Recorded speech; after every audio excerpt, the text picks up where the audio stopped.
আসসালামু আলাইকুম ওয়া রাহমাতুল্লাহি ওয়া বারাকাতুহু। ইসলামের জীবনের দর্শক, আশা করি আল্লাহর অশেষ মেহেরবানি ও দয়ায় আপনারা সবাই সুস্থ ও নিরাপদে আছেন।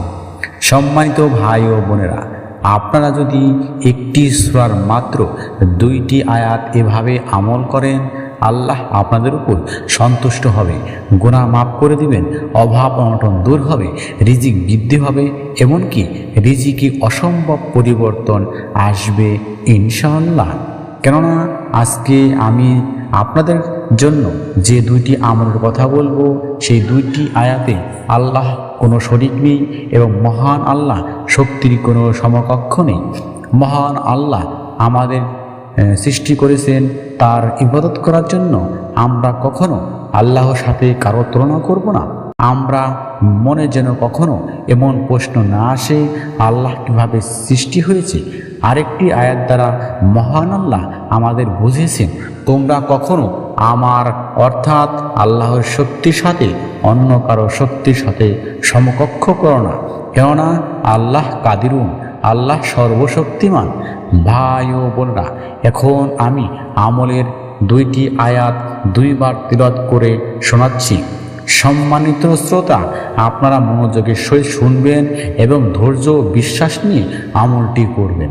তার আগে আসুন আমরা মহান আল্লাহর কাছে একটু প্রার্থনা করি। হে মহান আল্লাহ, তুমি আমাদের সহজ সরল পথে চলার তৌফিক দান করো, আমাদের গুনাহ ক্ষমা করো, বালা মুসিবত দূর করো, মনের আশা পূরণ করো, রিজিক বৃদ্ধি করো, আমিন সুম্মা আমিন। ছোট্ট অনুরোধ, ভিডিওতে একটা লাইক ও চ্যানেলটি সাবস্ক্রাইব করে বেল বাটন অন করবেন। আয়াত 2টি হচ্ছে লাম ইয়ালিদ ওয়া লাম ইউলাদ ওয়া লাম ইয়াকুল্লাহু কুফুয়ান আহাদ। এই 2টি আয়াত হচ্ছে সূরা ইখলাসের 3 ও 4 নং আয়াত। আয়াত 2টির অর্থ হচ্ছে, তিনি আল্লাহ, তিনি কাউকে জন্ম দেন না, আর তাকে অর্থাৎ আল্লাহকে কেউ জন্ম দেয়নি, তার সমকক্ষ কেউ নেই। এখন আমলের নিয়ম মন দিয়ে শুনুন। শুক্রবার দিন অর্থাৎ জুম্মাবার দিন আপনারা এশার নামাজের পর 2 রাকাত নফল নামাজের জন্য কিবলামুখী হয়ে দাঁড়িয়ে যাবেন। নফল নামাজের 2 রাকাতের সিজদার তাসবিহ সুবহানা রব্বিয়াল আলা, সুবহানা রব্বিয়াল আলা, সুবহানা রব্বিয়াল আলা এভাবে 3বার পাঠ করার পর লাম ইয়ালিদ ওয়া লাম ইউলাদ ওয়া লাম ইয়াকুল্লাহু কুফুয়ান আহাদ এভাবে 7বার পাঠ করবেন এবং যথানিয়ম হিসাবে নফল নামাজ শেষ করবেন। এরপর আপনারা জায়নামাজে বসা অবস্থায় দরুদে ইব্রাহিম বা এই ছোট্ট দরুদটি আল্লাহুম্মা সাল্লি আলা মুহাম্মাদিন ওয়া আলা আলি মুহাম্মদ, আপনারা এই আবার মন দিয়ে শুনবেন। আমি দুরূদ শরীফটি আবারও বলছি, আল্লাহুম্মা সাল্লি আলা মুহাম্মাদিন ওয়া আলা আলি মুহাম্মদ। আপনারা এই দুরূদ শরীফটি 7বার অথবা 11বার পাঠ করবেন।